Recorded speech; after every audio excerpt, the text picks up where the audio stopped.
Pronto. Ô, Di, Oi. deixa eu te fazer uma pergunta. Sabe esse calendário aí? Por É, exemplo, depois do dia 18, o que vai ser, tipo, nos seus dias? estou esperando instruções. Ah, tá, entendi. Mas Tá a bom. gente segue revisando aí. Ah, Tem mais, beleza, tem mais um milhão de questões para a gente fazer. justo. Tá bom, Questão é que obrigada. não, a questão é que não vai faltar. É, valeu, Di.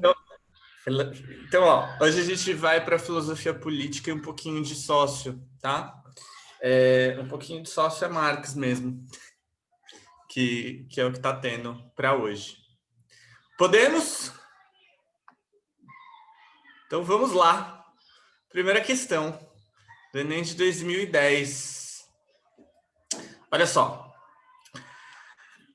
A política foi, inicialmente, a arte de impedir as pessoas de se ocuparem do que lhes diz respeito. Posteriormente, passou a ser a arte de compelir as pessoas a decidirem sobre aquilo de que nada entendem. Olha que trechinho interessante para a gente pensar a política, né? Então, em primeiro lugar, a política surgiu lá na Grécia Antiga como algo que as pessoas tinham que praticar porque aquilo lhes dizia respeito diretamente. Depois, mais recentemente, a política passa a ser uma forma de compelir as pessoas a decidirem sobre aquilo de que nada entendem. Por isso, portanto, as pessoas são apolitizadas, né? Elas não têm uma formação política. Vamos ver lá. Nessa definição, o autor entende que a história da política está dividida em dois momentos principais. Primeiro, marcado pelo autoritarismo excludente, e segundo, caracterizado por uma democracia incompleta. Por que vocês acham que ele está colocando aí um autoritarismo excludente?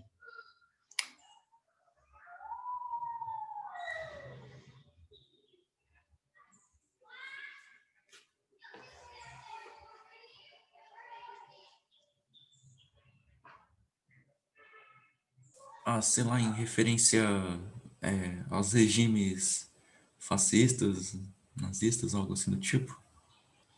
Pode ser, mas se você parar para pensar, David, vamos pensar mesmo na Grécia Antiga, né? Primeiro que a pessoa era obrigada, para ser cidadão, ela era obrigada a participar da vida política. Segundo, que ela excluía uma boa parcela da população, né? Então, ela não era, de fato, algo que levava a política para todas as pessoas. Aí, aqui, no segundo caso, de uma democracia incompleta, eu acho que dá para a gente entender, né? Como eu disse, as pessoas são apolitizadas, então não existe uma politização das pessoas, no geral. Quando você se põe a conversar sobre política com uma pessoa, você vai perceber que existe uma falta de noção do que é a política de fato para essa pessoa, né?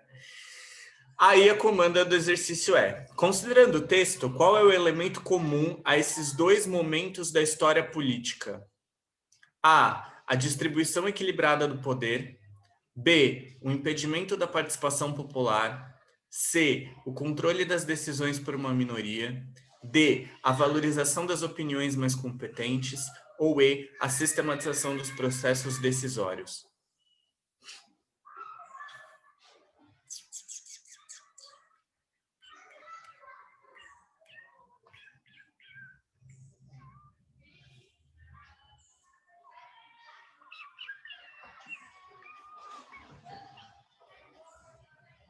Temos uma C, temos uma E.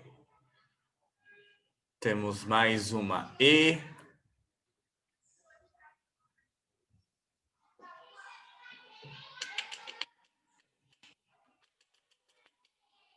Vamos lá. Taraná, taraná, taraná, taraná. C. Controle das decisões por uma minoria. Por quê? Vejam só, lá na Grécia Antiga você tinha uma minoria de pessoas, porque se vocês pararem para pensar, os cidadãos livres, né, os homens livres, eles eram uma minoria, considerando que você precisa de muito mais gente para fazer o trabalho braçal do que para fazer o trabalho intelectual. Nos nossos dias, mais atualmente aí eu quero que vocês reparem que esse texto é de 1996, né? A gente ainda tem uma minoria de pessoas que decidem as coisas, né? Que é uma minoria de pessoas politizadas. A grande maioria das pessoas do mundo, e aí se a gente for querer falar do Brasil também, elas são apolitizadas. Então, no Brasil, usando o exemplo brasileiro mesmo, a gente vai votar não porque a gente entende o processo político democrático como um processo que nos atinge diretamente, mas a gente vai votar porque a gente é obrigado, porque a gente não quer pagar R$3,50 de multa. Né? Eu vejo que isso tem mudado um pouco mais recentemente. A geração de vocês ela é muito mais ligada à política do que a minha geração foi, por exemplo. Né? Então, é uma geração que tem um preparo um pouco melhor do que a minha geração no quesito da política. Mas ainda assim, a gente tem uma minoria de pessoas e geralmente, se a gente for analisar, quem são essas pessoas que controlam, que tomam as decisões na política? São pessoas de classe média alta, que têm uma escolarização melhor, geralmente brancas, que têm um dinheiro maior, que possuem, portanto, tempo de ócio, que era muito importante na Grécia Antiga para essas pessoas fazerem a filosofia, fazerem a política, era preciso, era necessário o ócio. Beleza? Alguma dúvida? Professor, eu não consigo levantar a mão, mas por que aí estaria errado? Aí, porque olha só, David, quando a gente pensa em sistematização dos processos decisórios, a gente está pensando num Estado já muito bem definido, com a tripartição dos poderes, com o processo parlamentar definido. Então, como é que eu crio uma lei? Primeiro eu faço um projeto de lei, e aí eu mando para a Câmara dos Vereadores, sei lá, aprovar, e aí o prefeito tem que aprovar também, tem todo um sistema que tem que ser seguido, né? Tem toda uma lei que coloca um sistema para você seguir, para que você consiga decidir alguma coisa. Se você pensar na Grécia Antiga, ou mais antigamente, você não tinha essa sistematização. As coisas eram definidas ali na ágora, por aquelas pessoas, ou depois, no momento mais aristocrático, aquela minoria de pessoas decidia o que tinha que ser feito. A democracia representativa, como a gente tem hoje, ela tem um outro processo de decisão, por exemplo, o voto, tá? Então, não pode ser essa por conta disso. Não pode ser porque você está pensando ali. Antigamente, você não tinha tripartição dos poderes, você não tinha essa distribuição equilibrada entre os poderes, impedimento da participação popular. Lá atrás você tinha, hoje você já não tem mais. A valorização das opiniões mais competentes. Lá atrás você tinha, hoje você já não tem mais isso tão claro, né? Você não tem isso mais tão diretamente. Tudo bem? Ah, tá. Então essa aí tem a ver com a burocratização, né? Praticamente. Acho que é por isso, né? Sim, Entendi. exatamente. Beleza, valeu, professor. Obrigadão. Então, bora lá. Maquiavel. Tem várias do Maquiavel hoje para a gente ver. Maquiavel é um cara que cai bastante nos vestibulares. Então vamos lá, isso aqui é um trecho do Príncipe, do Maquiavel, e Príncipe, adoro falar isso em italiano, gente, eu queria tanto aprender italiano. O príncipe, portanto, não deve se incomodar com a reputação de cruel, se seu propósito é manter o povo unido e leal. De fato, com uns poucos exemplos duros, poderá ser mais clemente do que outros que, por muita piedade, permitem os distúrbios que levem ao assassínio e ao roubo. Ou seja, o Maquiavel está aí dando uma característica principal do príncipe, né? Uma característica necessária do príncipe. Qual é essa característica, né? Essa característica é a reputação de cruel. Então, é melhor você ser temido do que você ser amado. Porque quando você é temido, você consegue ter o controle maior das coisas do que quando você é amado. Porque quando você é temido, você tem medo, né? A pessoa tem medo. E quando você é amado, as paixões ficam muito fortes. E aí as pessoas podem se deixar levar muito mais facilmente por uma decisão que elas não concordem vinda do governante, tá? No século XVI, Maquiavel escreveu O Príncipe, reflexão sobre a monarquia e a função do governante. A manutenção da ordem social, segundo esse autor, baseava-se na A. Inércia do julgamento de crimes polêmicos. B. Bondade em relação ao comportamento dos mercenários. C. Compaixão quanto à condenação de transgressões religiosas. D. Neutralidade diante da condenação dos servos. Ou E. Conveniência entre o poder tirânico e a moral do príncipe.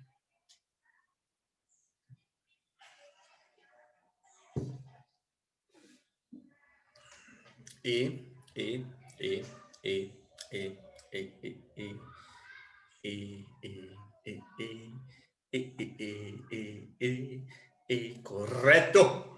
Por que não pode ser A? Quando você pensa em inércia do julgamento dos crimes polêmicos, você está mostrando que o Estado não funciona, né? Então, nesse momento de monarquia, se o Estado não funciona, isso significa que o príncipe não é eficiente. B. Bondade em relação ao comportamento dos mercenários. Não, isso é importante da gente lembrar que na Itália daquele momento acontecia uma coisa muito interessante. Você tinha os principados italianos ali, né, separados, e nesses principados os exércitos, os comandos dos reis, eles eram feitos justamente por mercenários.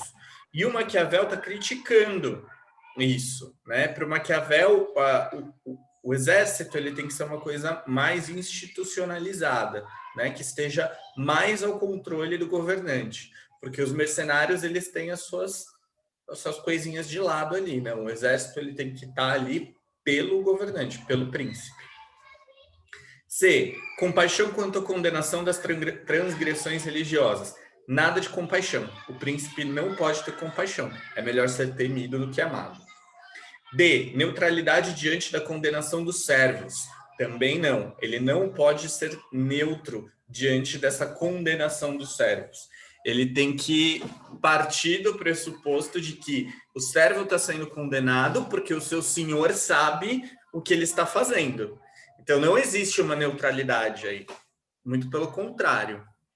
Tudo bem? Alguma dúvida? Então, seguimos. Foucaultzinho, meu amor. Meu Foucaultzinho lindo.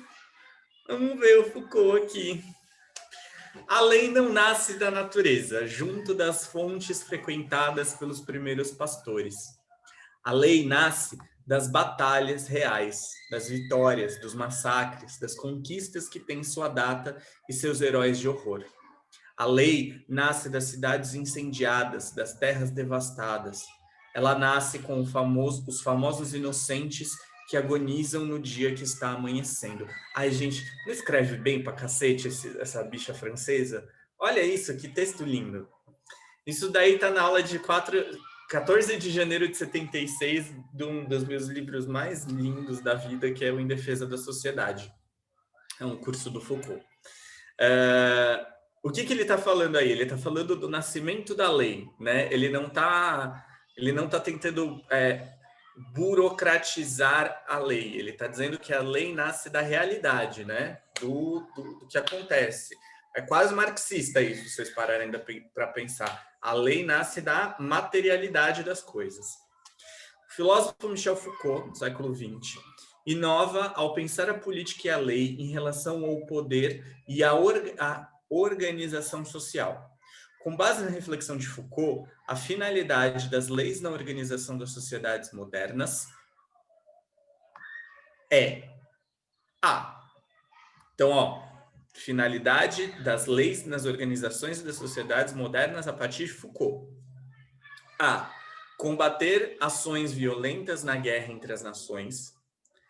B. Coagir e servir para refrear a agressividade humana. C. Criar limites entre guerra e a paz praticadas entre os indivíduos de uma mesma nação. D. Estabelecer princípios éticos que regulamentam as ações bélicas entre países inimigos. Ou E. Organizar as relações de poder na sociedade entre os estados.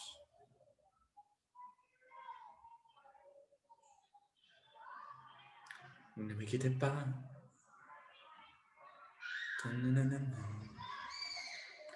E.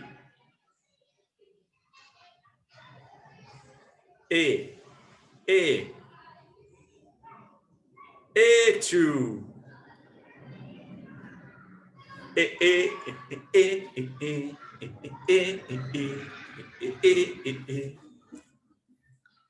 Parece música de chiclete com banana, né? E, certo. Por que não pode ser A? Combater ações violentas na guerra entre as nações.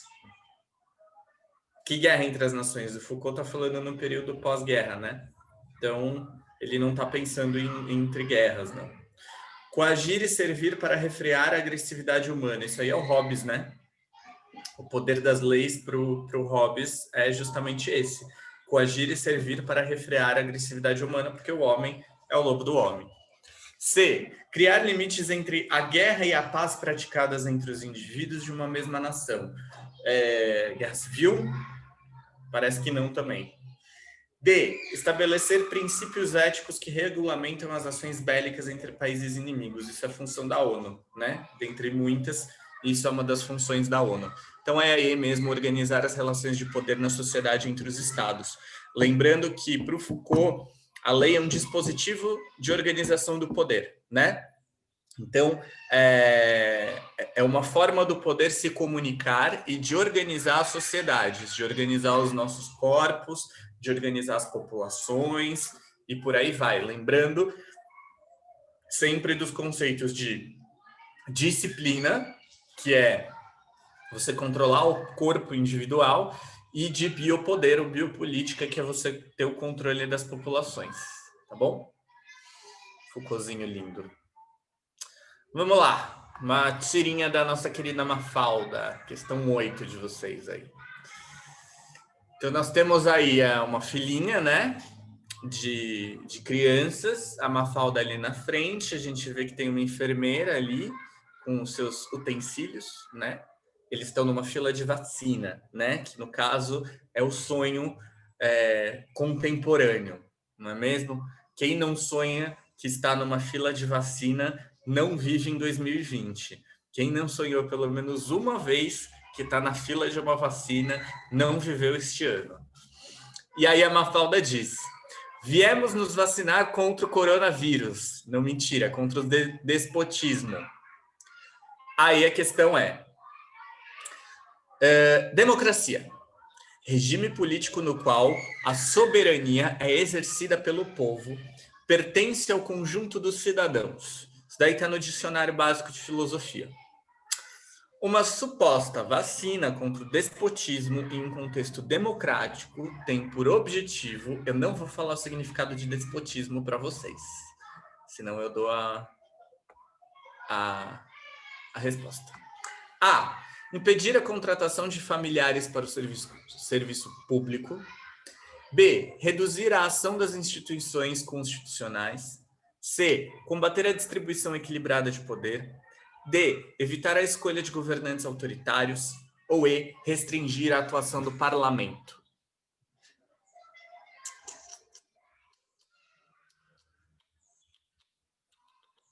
D de David. D de Dieguinho lindo.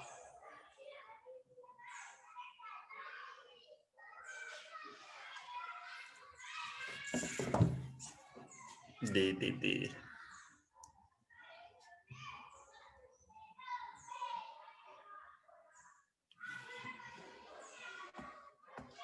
Muito bem, D. Evitar a escolha de governantes autoritários. O que é um déspota? É o cara que governa a partir de si mesmo, né? Quase um tirano. Que bom que vocês não confundiram despotismo com nepotismo, né? Se fosse nepotismo a questão, qual seria a alternativa correta? Isso, exatamente. Impedir a contratação de familiares para o serviço público. Quando você é funcionário público e você entra em alguma repartição, alguma autarquia e tudo mais, você tem que fazer um atestado de próprio punho que você não tem parentesco com seu superior naquela autarquia, né?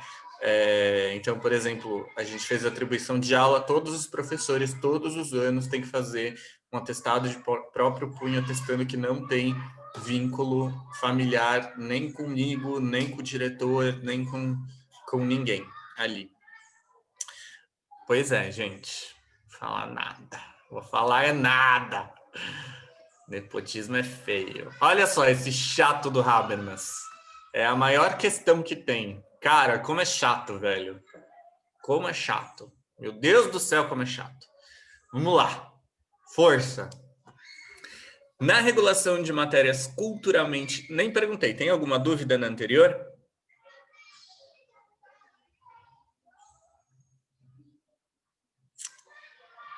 Então tá. Na regulação de matérias culturalmente delicadas, como, por exemplo, a linguagem oficial, os currículos da educação pública, o status das igrejas e das comunidades religiosas, as normas do direito penal, por exemplo, quanto ao aborto, mas também em assuntos menos chamativos, como, por exemplo, a posição da família e dos consórcios semelhantes ao matrimônio, a aceitação de normas de segurança ou a delimitação das esferas pública e privada.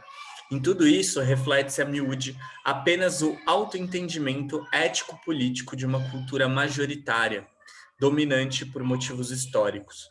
Por causa de tais regras implicitamente repressivas, mesmo dentro de uma comunidade republicana que garanta formalmente a igualdade de direitos para todos, pode eclodir um conflito cultural movido pelas minorias desprezadas contra a cultura da maioria.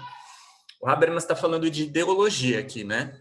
Então, você tem uma ideologia de um grupo dominante, que ele não... Vejam só que interessante, ele não chama de classe dominante, ele chama de um grupo dominante, né?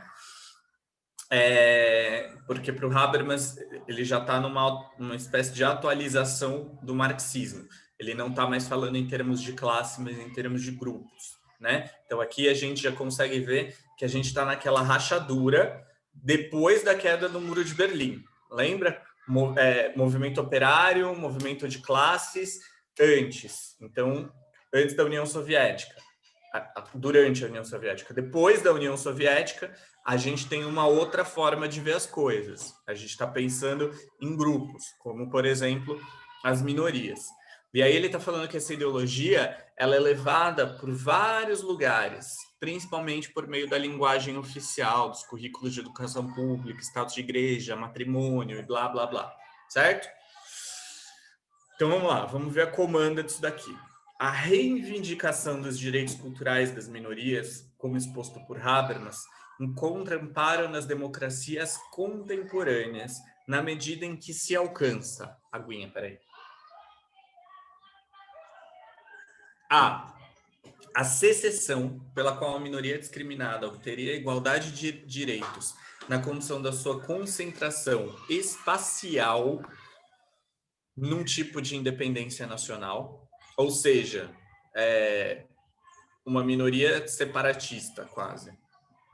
B, a reunificação da sociedade que se encontra fragmentada em grupos de diferentes comunidades étnicas, confissões religiosas e formas de vida em torno da coesão de uma cultura política nacional. C, a coexistência das diferenças, considerando a possibilidade de os discursos de autoentendimento se submeterem ao debate público, cientes de que estarão vinculados à coerção do melhor argumento. D. A autonomia dos indivíduos que, ao chegarem à vida adulta, tenham condições de se libertar das tradições de suas origens em nome da harmonia da política nacional. Ou E. O desaparecimento de quaisquer limitações, tais como linguagem política ou distintas convenções de comportamento, para compor a arena política a ser compartilhada.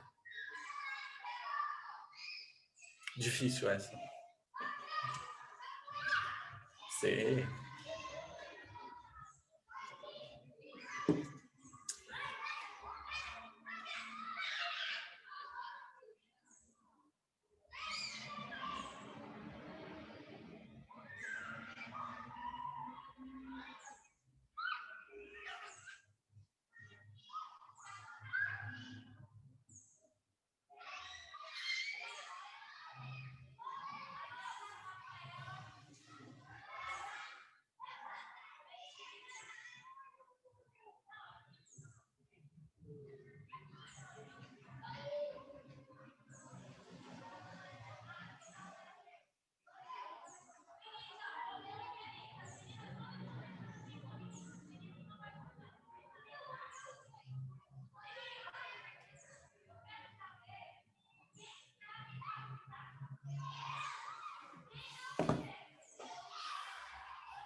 C de cacete, esse ano tem que acabar.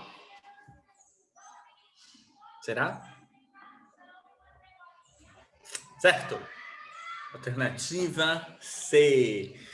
A coexistência das diferenças, considerando a possibilidade de os discursos de autoentendimento se submeterem ao debate público, cientes de que estarão vinculados à coerção do melhor argumento. Ou seja, para o Habermas, a gente tem a questão do discurso, né? A gente tem a questão da comunicação. Então, o Habermas é um cara que é bastante estudado no direito e bastante estudado na área da comunicação também. Para ele, o diálogo é essencial para que as pessoas possam se entender e que a democracia possa, de fato, funcionar. Então, você precisa dessa coexistência para que você consiga fazer as coisas funcionarem dentro de uma democracia. Tudo bem? Alguma dúvida? Se eu perguntasse para vocês, o pensamento do Habermas nesse sentido, ele é um pensamento mais marxista ou mais neoliberal?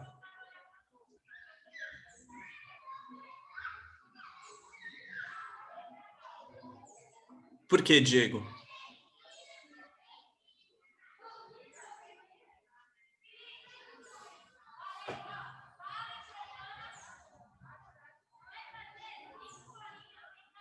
Porque não trata tanto da materialidade? E o que mais?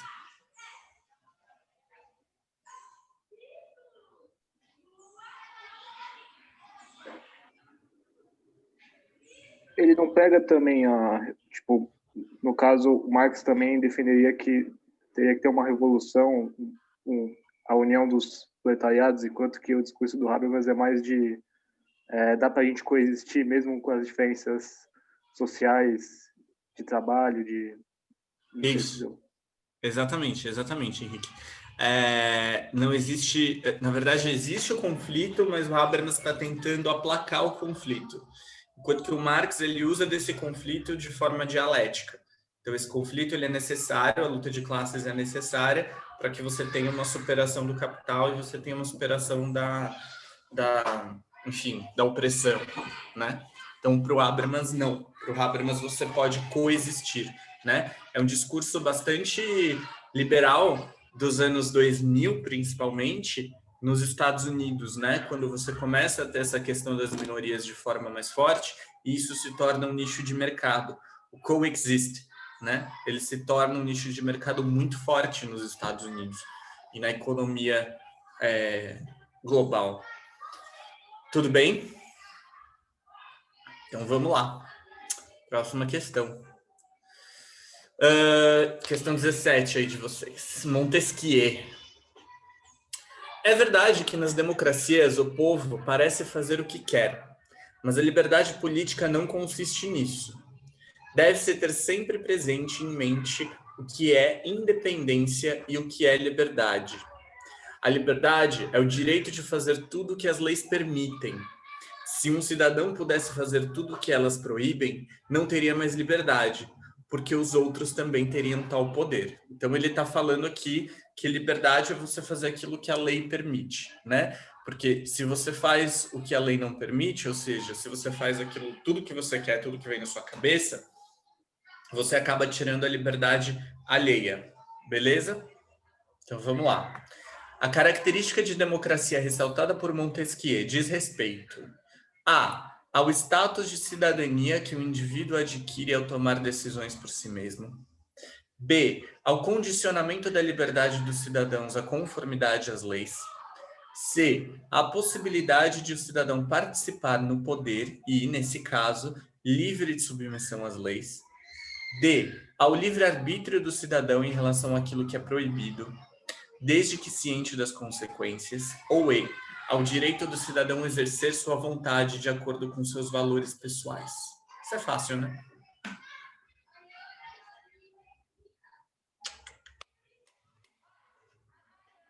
Beijo, que um beijo é muito bom, mas que mil, mas que bom. Um beijo quando é dado, tem que ser apaixonado, esteja onde estiver. Vamos ver. Gente, tem vindo umas músicas de Sandy Júnior na minha cabeça nas últimas semanas que eu nem sei de onde, tá? Nem sei, cara. Não curto muito, não. Condicionamento da liberdade dos cidadãos à conformidade das leis. Isso mesmo, é a B. Então, é a interpretação de texto, né? O que ele está falando aí. Você tem que seguir as leis para você ser livre, né? E aí, a democracia, ela é isso. Você seguir as leis e ser livre a partir disso daí. Barões da Pisadinha. Ai, gente, a gente vai de Sandy Júnior a Barões da Pisadinha em 5 minutos. A gente tá de parabéns. Isso é 2020. Última temporada. Então vamos lá, questão 21 de vocês aí. Acho que ficou alguma dúvida na do Montesquieu ou de boa? De boa, né? Então tá bom. Não ignora a opinião antiga e muito difundida. Maquiavel de novo. Não ignora a opinião antiga e muito difundida de que o que acontece no mundo é decidido por Deus e pelo acaso. Essa opinião é muito aceita em nossos dias, devido às grandes transformações ocorridas e que ocorrem diariamente, as quais escapam à conjectura humana. Não obstante, para não ignorar inteiramente o nosso livre-arbítrio, que creio que se pode aceitar que a sorte decida metade dos nossos atos, mas o livre-arbítrio nos permite o controle sobre a outra metade. E Príncipe, outra vez, adaptar.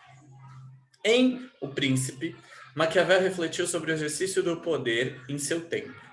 No trecho citado, o autor demonstra o vínculo entre o seu pensamento político e o humanismo renascentista Então ele está querendo fazer o quê?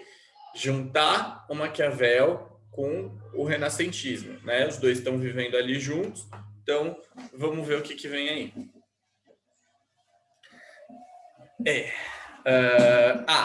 Valorizar a interferência divina nos acontecimentos definidores do seu tempo. B. Rejeitar a intervenção do acaso nos processos políticos. C. Afirmar a confiança na razão autônoma como fundamento da ação humana. D. Romper a tradição que valorizava o passado como fonte de aprendizagem. Ou E. Redefinir a ação política com base na unidade entre fé e razão.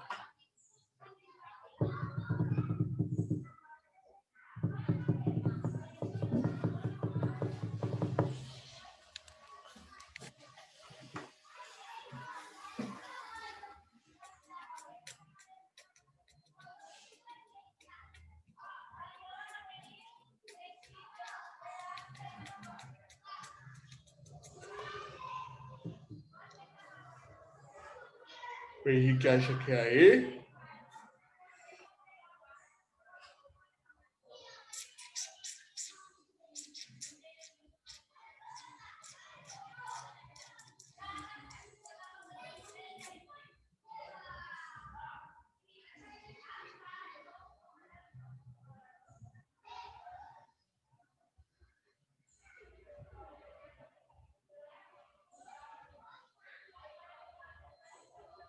Yamamotinho acha que é C.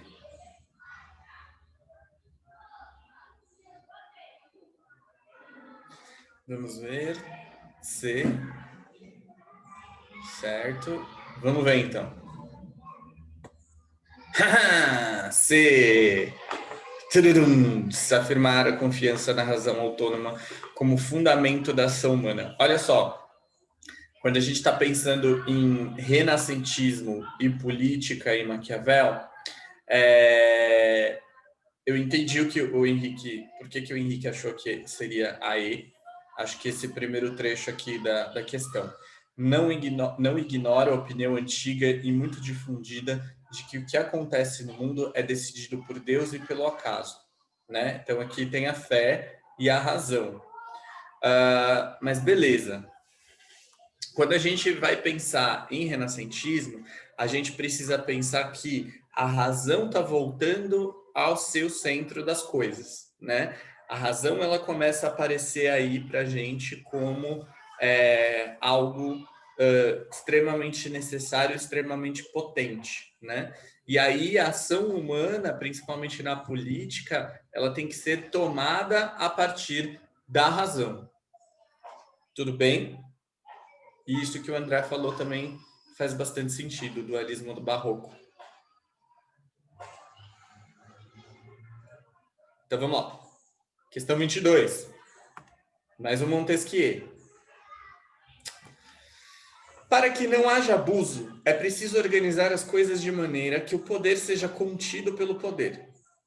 Tudo estaria perdido se o mesmo homem ou o mesmo corpo dos principais, ou dos nobres, ou do povo, exercesse esses três poderes: o de fazer leis, o de executar as resoluções públicas e o de julgar os crimes ou as divergências dos indivíduos.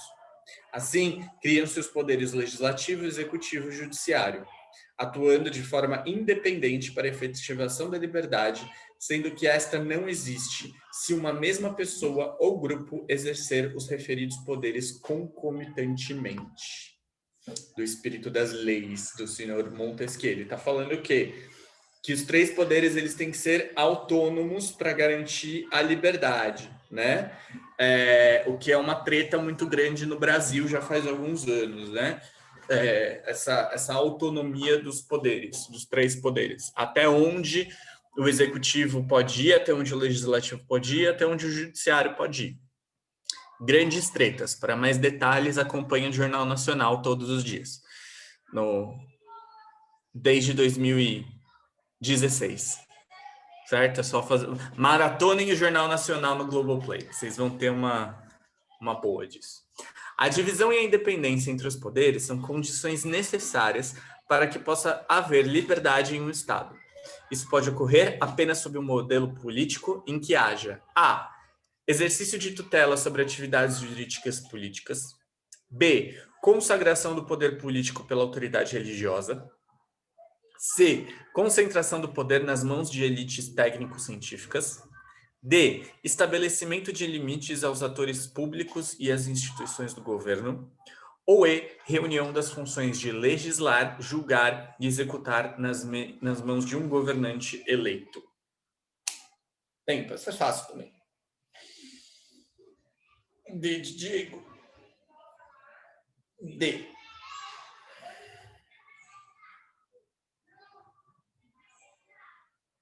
D de Yamamotinho.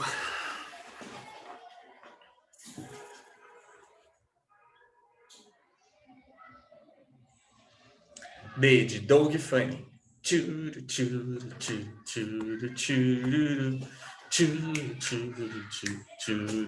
Fácil, né? É isso mesmo, é o que ele está falando ali no texto.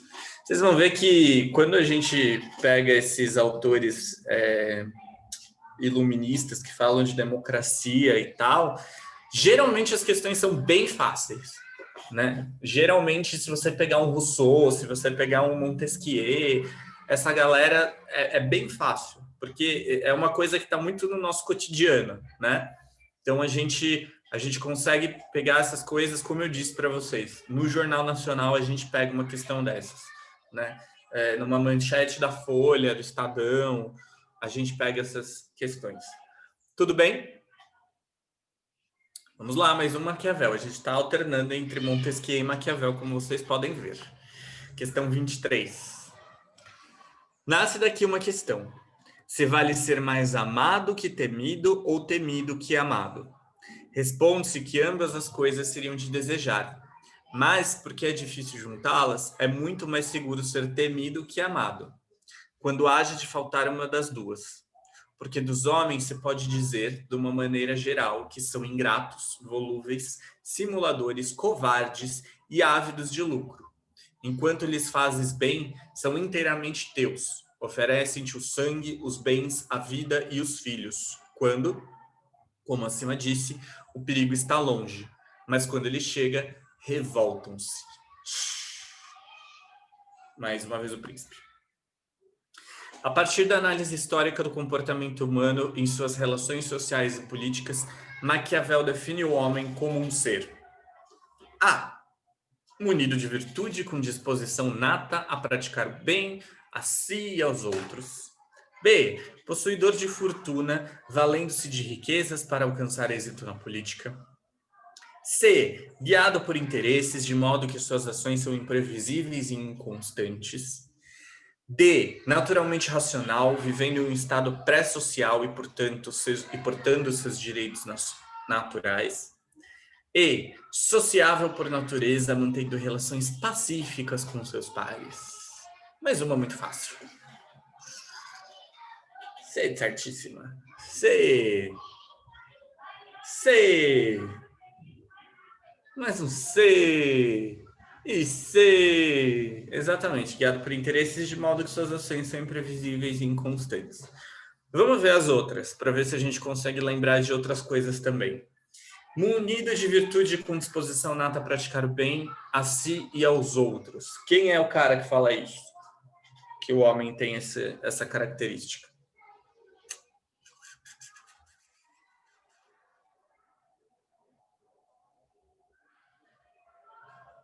Vamos. Eu citei ele não faz 5 minutos. É o Rousseau? É o Rousseau. Lembrando que o estado de natureza do homem é isso, de compaixão, de virtude, né? E aí dá para a gente dizer que a E também é Rousseau. Sociável por natureza, mantendo relações pacíficas com seus pares. Né? O homem evita o conflito. Possuidor de fortuna, valendo-se de riquezas para alcançar êxito na política. Lembrando que fortuna para o Maquiavel não é dinheiro, né? Fortuna para o Maquiavel é a situação histórica, a sorte que ele tem ali na situação histórica e que não pode funcionar sem a virtude, né? D. Naturalmente racional, vivendo em um estado pré-social e, portanto, seus direitos naturais. Não, isso daí é Locke, tá? Para o Locke, a gente é naturalmente racional, a gente tem a tábula rasa, a gente vai adquirindo conforme a nossa experiência, né? Conforme o empírico. E a gente, no estado de natureza do Locke, a gente vive nesse estado pré-social, portando os nossos direitos naturais. O direito à vida, o direito à propriedade privada e blá, blá, blá. Sim, o Platão falava de virtudes, Henrique, mas o Aristóteles também falava de virtudes. Aí depende do que a gente está entendendo por virtudes, né? Os dois, eles acreditam que, para que nós sejamos homens bons e justos, nós temos que seguir certas virtudes. Para o Platão, a virtude mais importante vai ser a temperança, né? Você saber temperar as coisas. Então, quanto de sal você coloca na sua vida e quanto de açúcar você coloca. Enquanto que para o Aristóteles, a gente tem aquele quadrinho lá de virtudes para você seguir o justo meio e você encontrar o caminho da felicidade e aí, portanto, da justiça e do bem. Certo? Seguimos. Marx e Engels. Prefácio à crítica da economia política. Vamos ver. Na produção social que os homens realizam, eles entram em determinadas relações indispensáveis e independentes de sua vontade. Tais relações de produção correspondem a um estágio definido de desenvolvimento das suas forças materiais de produção. A totalidade dessas relações constitui a estrutura econômica da sociedade, fundamento real sobre o qual se erguem as superestruturas política e jurídica e ao qual correspondem determinadas formas de consciência social. Então, vamos lá. Estrutura da sociedade, as relações de produção, certo? Então, como que a gente está trabalhando, quanto que a gente recebe, a luta de classes. A partir disso, dessa divisão de classes, se ergue uma superestrutura jurídica e política. Para o Marx, a estrutura social ela é a mais importante, né? Isso quer dizer que se é uma estrutura, é onde você está estruturando todas as outras coisas. Enquanto que a superestrutura, ela vem daí. Então, se a estrutura muda, a superestrutura também muda. Exatamente, David, a base. Muito obrigado. Então, vamos ver aqui. Para o autor, a relação entre economia política estabelecida no sistema capitalista faz com que a. O proletariado seja contemplado pelo processo de mais-valia. B. O trabalho se constitua como fundamento real da produção material. C. A consolidação das forças produtivas seja compatível com o progresso humano. D. A autonomia da sociedade civil seja proporcional ao desenvolvimento econômico. E. A burguesia revolucione o processo social de formação da consciência de classe.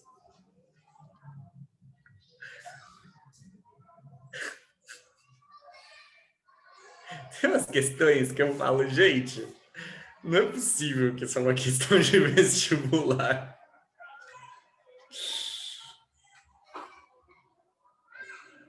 Todo mundo achando que é a B, né? Vamos ver. É a B. Tá escrito ali em cima, né? Que é a B. Então, não pode ser outra. O proletariado seja contemplado pelo processo de mais-valia, né? O processo de mais-valia é uma bênção para o proletariado, né? C. A consolidação das forças produtivas seja compatível com o progresso humano. Então, quanto mais a gente produz, mais a humanidade progride. Lembrem-se lá do Goethe. D. A autonomia da sociedade civil seja proporcional ao desenvolvimento econômico. Autonomia da sociedade civil. Então, quanto mais a gente se desenvolve economicamente, mais autônomo a gente se torna. E. A burguesia revolucione o processo social de formação da consciência de classe. A burguesia, né? Essa questão é um grande sonho. Ela foi construída aí para ser uma grande utopia, né? Então, só pode ser a B, o trabalho constitua como fundamento real da produção material. Senhoras e senhores, essa questão aqui, que quando essa questão veio, eu não coloquei aqui, mas é o Enem de 2015. Quando essa questão apareceu, ou 2014, é um dos dois. Quando essa questão apareceu, senhoras e senhores, foi um blá, blá, blá, na mídia por causa desta questão que vocês não têm ideia. Vamos ver como essa questão vai transformar as pessoas em feminazes gaysistas. Olha só. Ninguém nasce mulher, torna-se mulher. Nenhum destino biológico, psíquico, econômico define a forma que a fêmea humana assume no seio da sociedade. É o conjunto da civilização que elabora esse produto intermediário entre o macho e o castrado que qualificam o feminino. Beauvoir, Simone, o segundo sexo. Na década de 1960, a proposição de Simone de Beauvoir contribuiu para estruturar... Oi? Bom, contribuiu para estruturar um movimento social que teve como marca A. Ação do Poder Judiciário para criminalizar a violência sexual. B. Pressão do Poder Legislativo para impedir a dupla jornada de trabalho. C. Organização de protestos públicos para garantir a igualdade de gênero.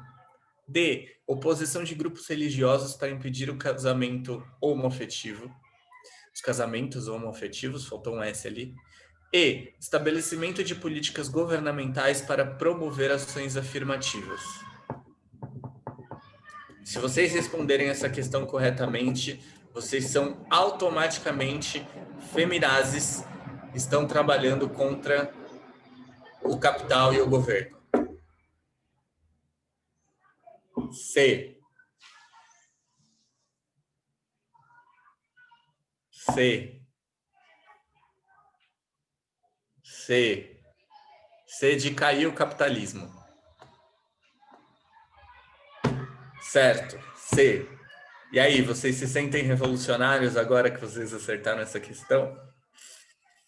O negócio é louco, hein, gente? Lembrando, então, que a Simone de Beauvoir ela vai inspirar a segunda onda do feminismo, certo? Que era justamente esses protestos públicos aí para garantir a igualdade de gênero, principalmente aí quando você pensa em questões mercadológicas.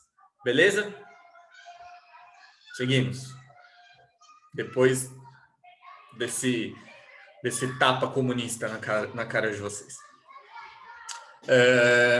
Enem de 2015. A natureza fez os homens tão iguais... Hobbes.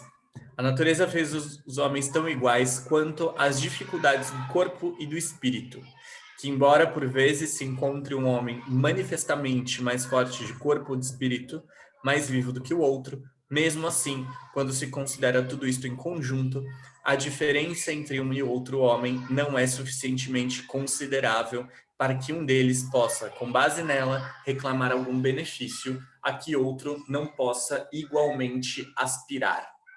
Leviatã. A questão é, para Hobbes, antes da constituição da sociedade civil, quando dois homens desejavam o mesmo objeto, eles, lembrem-se do exemplo que eu usei na aula. Quem se lembra do exemplo que eu usei na aula sobre Hobbes? Não sei por que o David está rindo. Eu queria ver a cara da Letícia nesse momento, para saber o que se passa na cabeça deles. Lembrem-se. David e Letícia nus querendo uma maçã. Lembrem-se para responder essa questão. A. O David e a Letícia vão entrar em conflito. B. Eles vão recorrer aos clérigos.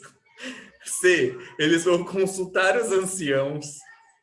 D. Eles vão apelar aos governantes. Ou E. Eles vão exercer a solidariedade que existe entre eles. O David está achando que é a E, claro. Óbvio.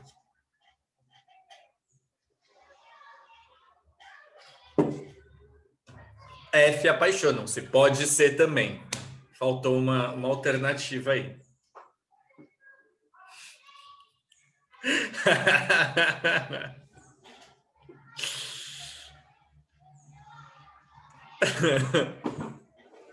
Todo mundo acha que é a F. F, eu também acho que é a F. Então, no mundo ideal, né, é a F. Mas no mundo real, entravam em conflito. Eu não podia deixar passar esse momento, gente. Na hora que eu coloquei essa questão no slide, eu falei, mano, é hoje. Eu também acho. Eu vou colocar... Mano, como não tive essa sacada de colocar a F, né? Estúpido. Muito estúpido eu. Então entrou em conflito, tá? Para o Hobbes, a gente tem sempre esse conflito do homem, que é o lobo do homem. Olha só, mais uma que causou aqui. E que vai transformar vocês em comunistas revolucionários, se vocês responderem corretamente essa questão. Apesar de seu disfarce de iniciativa e otimismo, o homem moderno está esmagado por um profundo sentimento de impotência que o faz olhar fixamente e como que paralisado para as catástrofes que se avizinham. Por isso, desde já, saliente-se a necessidade de uma permanente atitude crítica, o único modo pelo qual o homem realizará sua vocação natural de integrar-se, superando a atitude do simples ajustamento ou acomodação, apreendendo temas e tarefas de sua época. Paulo Freire, Educação como Prática de Liberdade. Paulo Freire defende que a superação das dificuldades e a apreensão da realidade atual será obtida pelo A. Desenvolvimento do pensamento autônomo. B. Obtenção de qualificação profissional. C. resgate de valores tradicionais. D, saiu errado ali, desculpa. Realização de desejos pessoais. Ou E, aumento da renda familiar.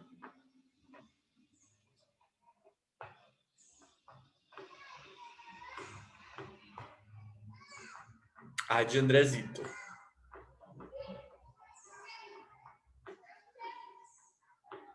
Censurado.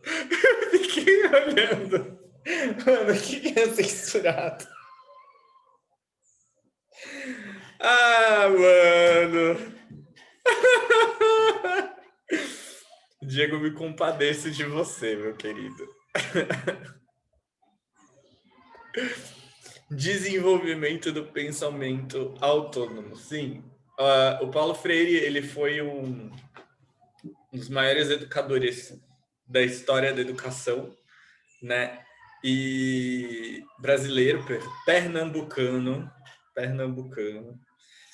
E o Paulo Freire, ele foi exilado na ditadura e tudo mais. Ele era de vertente marxista-leninista e ele acreditava que a única forma de se libertar uma nação, de fazer com que uma nação progrida ou que faça revolução, como vocês quiserem, é desenvolvendo o pensamento autônomo e crítico desde o ensino básico, tá? Então, uma educação libertadora, né? O Paulo Freire tem alguns livros que a gente estuda quando vai fazer pedagogia ou quando vai fazer licenciatura em alguma coisa, que são principalmente Pedagogia do Oprimido e Pedagogia da Autonomia, que ele vai colocar aí um método freiriano, né? Que a gente nomeia como método freiriano, para que a pessoa tenha um pensamento crítico, beleza?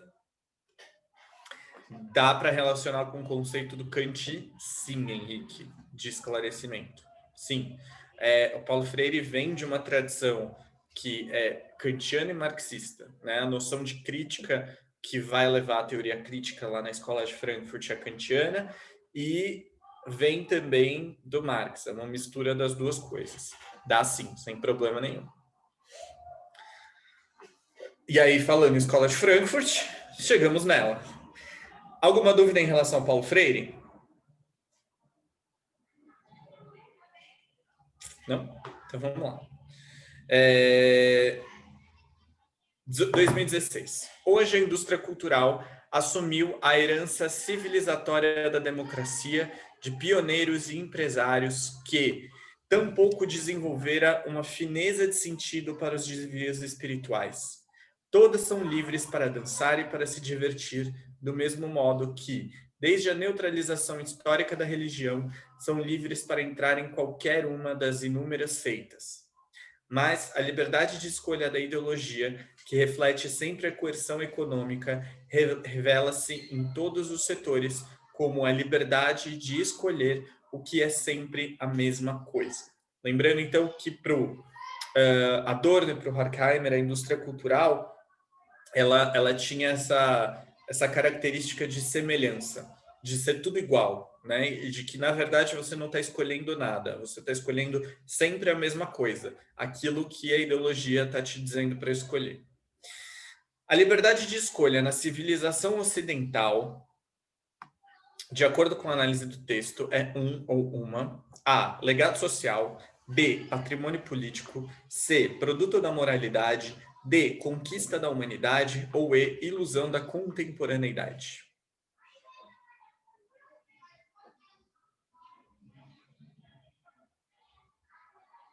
Yamamotinho acha que é E. André acha que é E.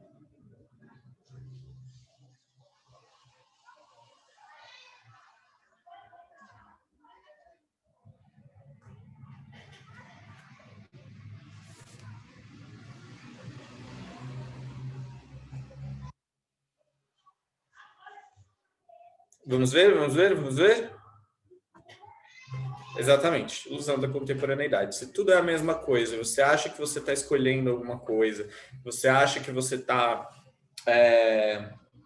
que você tem, de fato, a liberdade de escolha, queridinho, isso é uma grande ilusão.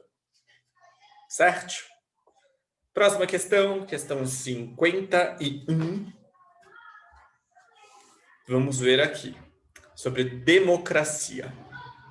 A democracia deliberativa afirma que as partes do conflito político devem deliberar entre si e, por meio da argumentação razoável, tentar chegar a um acordo sobre as políticas que seja satisfatório para todos.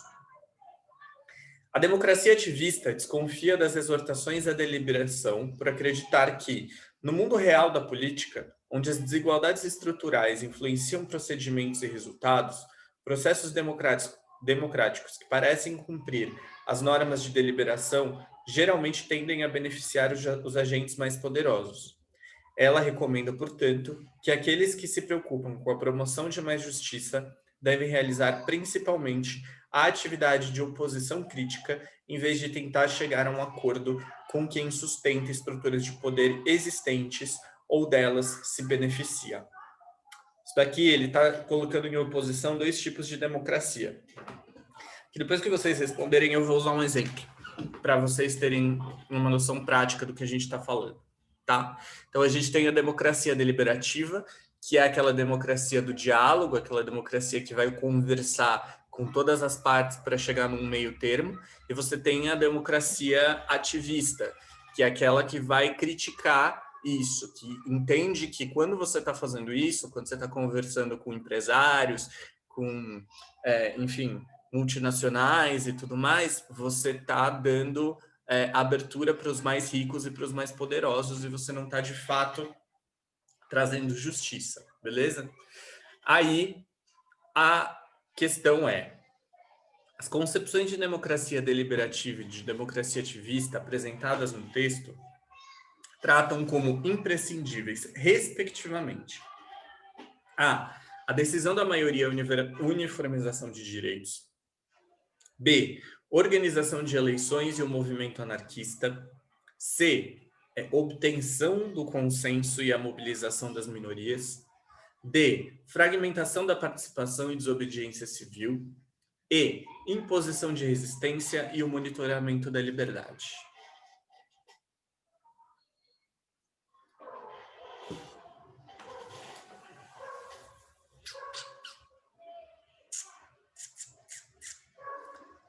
Temos C, temos outro C.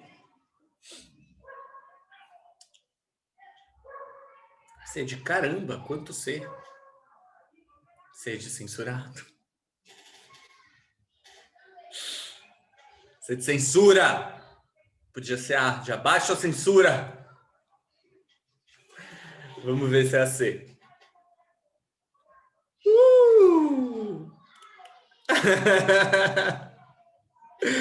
Decisão da maioria e a uniformização de direitos. Será que eu coloquei certo? Porque eu tô achando que não é não, gente. Eu tô achando que é a C mesmo, viu?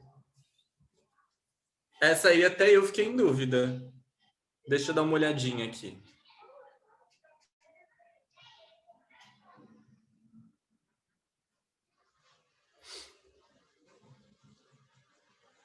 Olha a gafe da pessoa. É a C. Eu que coloquei errado aí, tá? Vocês acertaram. Foi só um choquezinho de leves. É a C mesmo, tá? Então, obtenção do consenso e a mobilização das minorias. Vou dar um exemplo para vocês. Aí a gente tem um espectro democrata entre centro-direita e centro-esquerda, tá? Eu acho que ele é bem interessante para a gente ver esse prisma. Quando a gente pensa... Na verdade, a gente tem uma noção de centro-esquerda e esquerdinha. Não chega nem a ser centro-direita, mas de centro-esquerda e esquerdinha. Esquerdinha Vila Madá. Você tem lá, no centro-esquerda, que está mais próximo da direita, né? Que está no centro e mais próximo da direita, você tem uma galera que vai fazer os acordões, né? Pensando aí num bem-estar social, numa justiça social, mas você vai fazer uns acordões. Essa esquerda ativista, de democrata ativista, né? Tá mais para a esquerda e tá desconfiando disso tudo. Na história recente do Brasil, a gente pode pensar no governo Lula como essa centro-esquerda, né? Você chega no Estado, e você vê toda a estrutura e você faz uma porção de acordos para você conseguir governar, né? E ainda assim você garante um estado de bem-estar social. Isso se chama social-democracia, certo? Então, eu acho que é interessante para vocês verem as nuances do que a gente entende por esquerda e por direita também. Você vai ter essas nuances à direita também. Mas mais do que você entende por essas nuances à esquerda. Nem sempre, quando a gente está falando de esquerda, a gente está falando de um prisma marxista, revolucionário, comunista, socialista. Muitas vezes você está pensando no esquema democrático e social-democrata também, tá? Quanto mais para o centro ela tiver. Na verdade é para cá, né? Aqui, esquerda, direita. Como vocês podem ver, eu não tenho noção de direção nenhuma. Tudo bem? Posso passar? Então vamos lá. Iluminismo. Fala-se muito nos dias de hoje em direitos do homem. Pois bem, foi no século XVIII, em 1789, precisamente, que uma Assembleia Constituinte produziu e proclamou em Paris a Declaração dos Direitos do Homem e do Cidadão. Essa declaração se impôs como necessária para um grupo de revolucionários por ter sido preparada por uma mudança no plano das ideias e das mentalidades, o iluminismo. Inclusive, eu acho que hoje a Declaração dos Direitos do Homem e do Cidadão faz aniversário. Me pergunta quantos anos, faz as contas aí que eu não sei fazer conta. Então, esse trechinho está num livrinho, gente, que eu tive que fichar ele inteirinho na faculdade. O Iluminismo e os Reis Filósofos. Correlacionando temporalidades históricas, o texto apresenta uma concepção de pensamento que tem como uma de suas bases a modernização da educação escolar, b, atualização da disciplina moral cristã, c, divulgação dos costumes aristocráticos, d, socialização do conhecimento científico, ou e, universalização do princípio da igualdade civil.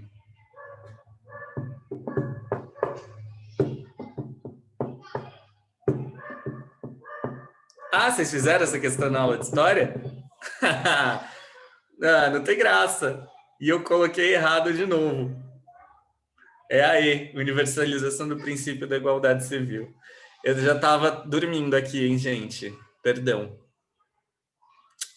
Então eu vou pular, caceta. Vamos lá.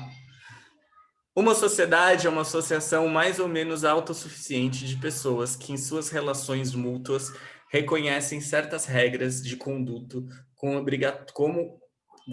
obrigatórias e que, na maioria das vezes, agem de acordo com elas. Uma sociedade é bem ordenada não apenas quando está planejada para promover o bem de seus membros, mas quando é também efetivamente regulada por uma concepção pública de justiça. Isto é, trata-se de uma sociedade na qual todos aceitam e sabem que os outros aceitam o mesmo princípio de justiça. Isso daqui é do Jonathan James Rawls, não lembro se é Jonathan James. A visão expressa nesse texto do século XX remete a qual aspecto do pensamento moderno? A relação entre liberdade e autonomia do liberalismo. B, a independência entre poder e moral do racionalismo. C, a convenção entre cidadãos e soberano do absolutismo. D, a dialética entre indivíduo e governo autocrata do idealismo. A contraposição entre bondade e condições selvagem do naturalismo. Século XX, hein, gente? É fácil.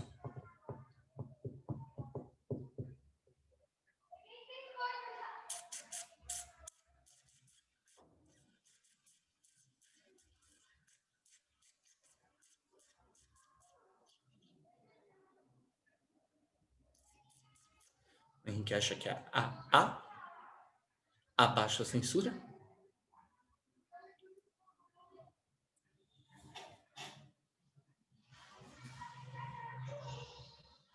Andrezito também vai na A.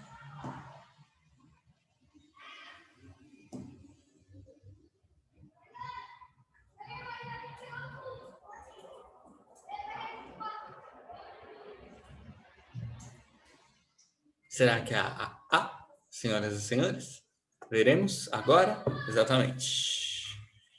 É a, e o David é a favor da censura. Ele é um ditadorzinho de merda.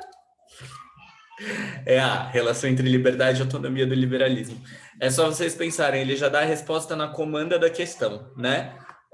A visão expressa nesse texto do século XX, ele já deu ali, século XX.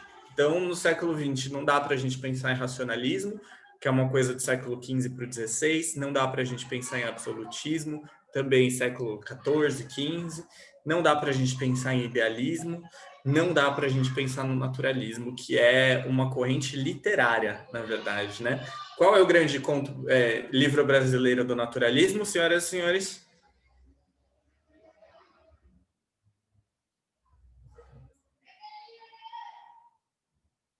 Estão demorando demais.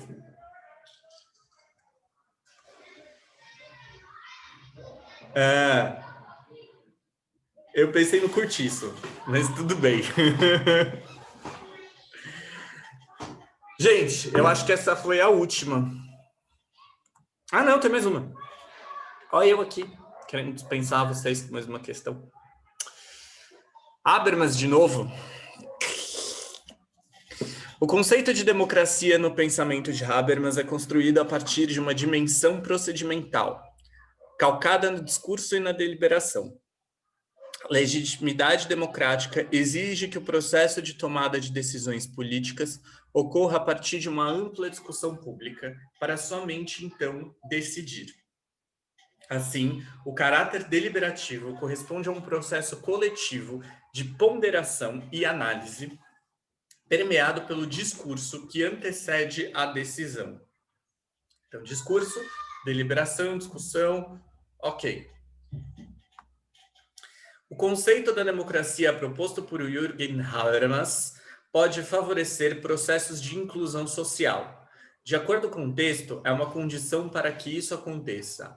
Ou A, a participação direta periódica do cidadão. B, debate livre e racional entre cidadãos e Estado.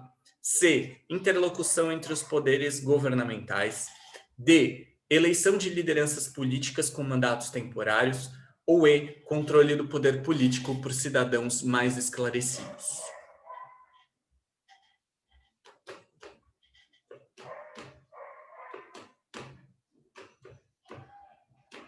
BBB. Mais um B e a gente já se inscreve no Big Brother Brasil. E a Mamotinha tá em dúvida na A. Faz sentido você ter essa dúvida. Vamos ver então. É a B, certo? Debate livre e racional entre cidadãos e Estado. Não necessariamente a participação ela precisa ser periódica. Porque se a gente pensa em periódica, a gente está pensando em eleição. De 2 em 2 anos a gente participa. E para o Habermas isso tem que acontecer diariamente. Isso tem que acontecer no limite da vida pública, né? Então, enquanto você está vivendo, você está fazendo política e você está debatendo racionalmente e de forma livre as coisas com o Estado. Tudo bem? Professor, mas tem que ser direta, né? Não pode ser representativo, né? Ela pode até ser, David, representativa, mas o Habermas ele está pensando, ele tem uma coisa bastante interessante aqui, que é a noção de parlamento público, né? De um grande parlamento público.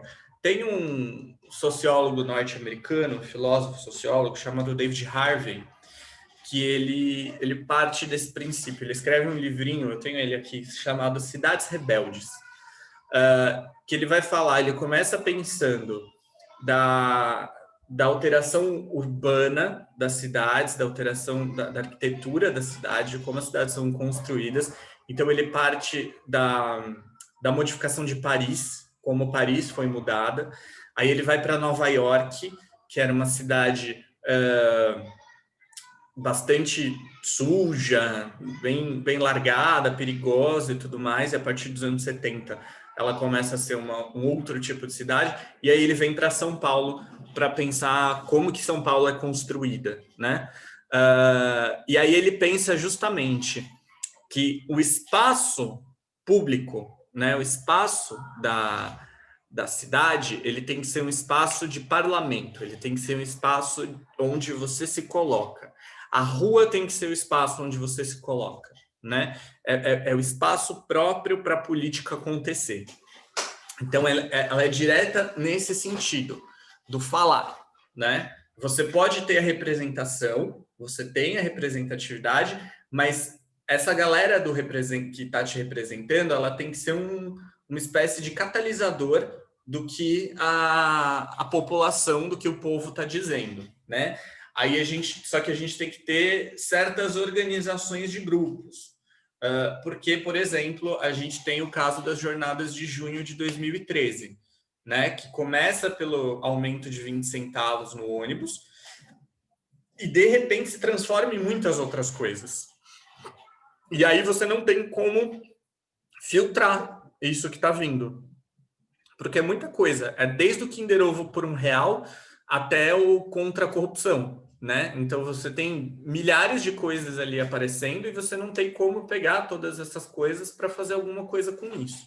Então você precisa de uma certa organização, de uma deliberação de um grupo para ele poder falar, para ele poder ser ouvido. E aí, no sentido do David Harvey, a rua é o lugar certo para se fazer isso. Da Butler também. A Butler também vai nesse sentido. Tudo bem? Suave na nave? Acabou! Ó, percebam que hoje vocês foram bem melhores do que na semana passada, porque é um assunto que vocês, acredito, se interessem mais e dominem mais, e também porque é um assunto que é interdisciplinar, como vocês viram aí, tinha até uma questão igual. Ele é um assunto interdisciplinar, então vocês estão discutindo esses assuntos de diversas perspectivas em várias outras matérias, né? Então, fica mais fácil para vocês. Tudo bem? Então é isso, meus amores. Um bom fim de semana para vocês. Descansem, se cuidem e a gente se vê na semana que vem. Beijos. Beleza. Ai, ô professor, a Letícia se livrou já, nem troquei o nome dela, tá vendo? Viu?